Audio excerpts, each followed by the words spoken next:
Hello दोस्तों, नमस्कार। क्या हाल है, कैसे हो? उम्मीद करता हूं कि आप सभी लोग अच्छे होंगे, कुशल पूर्वक होंगे। दोस्तों, मैं आप लोगों के लिए नई नई जानकारियां लेकर के आता रहता हूं। कुवैत से रिलेटेड है, जैसे चेकिंग हो गई या कुछ हो गया तो उससे रिलेटेड जानकारियां देता हूं। तो अभी मैं फिर आप लोगों के लिए दो तीन नई जानकारियां लेकर के आया हूँ, जो भी प्रवासियों से रिलेटेड ही। पहली जानकारी क्या है कि अवैध कामगारों को निशाना बनाया गया, 130 लोग गिरफ्तार हो गए। जो इलीगल तरीके से काम कर रहे थे उन लोगों को पकड़ा गया। 130 लोगों को कहां पकड़ा गया, पूरा मैं आपको डिटेल के साथ में बताता हूं। अब क्या हुआ कि कुवैत सिटी में सबा अल अहमद रिहायशी एरिया में एक चेकिंग अभियान चलाया गया, जिसमें संयुक्त सुरक्षा अभियान में निवास संबंधी उल्लंघनों के लिए 130 प्रवासियों को गिरफ्तार किया गया। अहमदी सुरक्षा कर्मियों द्वारा public authority for man power के साथ मतलब ये ज्वाइंट एक ऑपरेशन चलाया गया, कि जिसमें अभियान के तहत काम करने वाले कंपनियों को निशाना बनाया गया, जो कंपनियों में काम करते थे। हिरासत में लिए गए 17 प्रवासी शामिल हैं, जिन पर जुर्माना लगाया गया। 18 के विरुद्ध फरार होने के मामले दर्ज थे और 95 व्यक्ति ऐसे थे जो अपनी पहचान या निवास या जो पेपर जो है प्रस्तुत करने में असमर्थ थे।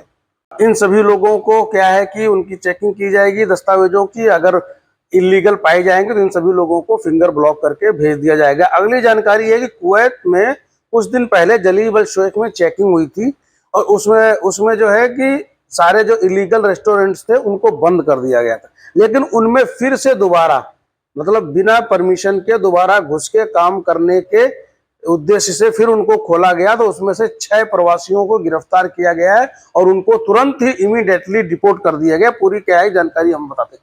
जलीब अल शेख में एक रेस्तरां के अंदर पकड़े जाने के बाद 6 प्रवासियों को निर्वासन के अंदर भेज दिया गया, जिसे कुवैत फायर फोर्स द्वारा आधिकारिक तौर पर बंद कर दिया गया था। रेजिडेंसी मामलों की जांच के विभाग अधिकारियों ने एक रिपोर्ट में के बाद व्यक्तियों को गिरफ्तार किया। रेस्तरां को अवैध रूप से फिर से खोल दिया गया था, जो इलीगल था उसको मतलब बिना किसी व्यक्तियों ने दावा किया है कि भोजन प्राप्त करने और खराब होने से बचने के लिए पीछे के दरवाजे से घुसे, जिस पर उल्लंघन बंद होने का पहले से स्टिकर नहीं लगा था। हालांकि अधिकारियों ने इस बात पर जोर दिया था कि मतलब फ्रंट के दरवाजे से सब कुछ स्टिकर वगैरह लगा, उन्होंने क्या किया पीछे के दरवाजे से घुसने की कोशिश की और घुस के, और बाद में उनको फायर फोर्स के प्रवक्ता ने इस बात का मतलब कि नियमों का उल्लंघन करने के लिए सील गए रेस्टोरेंट को बाईपास करने का कोई भी प्रयास करेगा तो उसको मतलब जो है उसके साथ में यही किया जाएगा, सख्त वर्जित है। ऐसे उल्लंघनों में दोषी पाए जाने वाले प्रवासियों को तुरंत डिपोर्ट करने का प्रावधान है। तो सभी लोगों से रिक्वेस्ट है कि आप सभी लोग ऐसा काम ना करें, क्योंकि यहाँ पे कोई भी गलत काम आप लोग करोगे तो फिर उसमें आप लोगों के लिए प्रॉब्लम्स ही आएंगी, क्योंकि यहाँ पे अभी हर चीज का ऊपर में अब क्या हुआ कि एक पावर स्टेशन से 4300 किलोवाट के केबल चोरी हो गए। अब क्या है कि ये कहाँ के है, मुतला एरिया में एक बिजली स्टेशन पर हुई चोरी के मामले में जांच की और फोरेंसिक विभागों को भेजने का आदेश दिया गया है, और अपराधियों की पहचान करने और उन्हें पकड़ने के लिए आपराधिक जांच विभाग का निर्देश दिया गया है।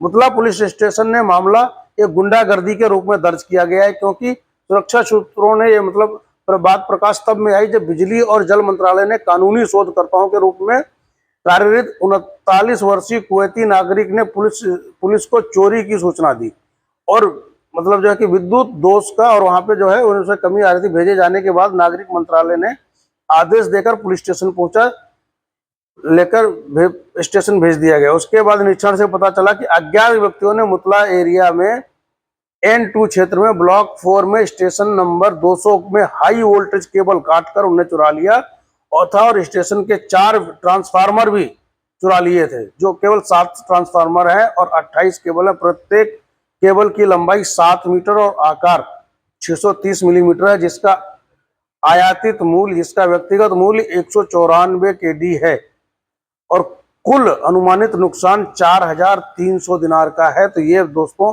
एक बहुत ही बड़ी घटना है। अब इसकी जानकारी की जा रही है, CCTV कैमरे वगैरह चेक किए जाएंगे और जो भी दोषी पाया जाएगा उसके खिलाफ सख्त कार्रवाई की जाएगी। जानकारी अच्छी लगे कृपया करके हमारे चैनल को सब्सक्राइब जरूर कर दें। सब्सक्राइब करने के लिए आप सभी लोगों का तहे दिल से शुक्रिया, धन्यवाद।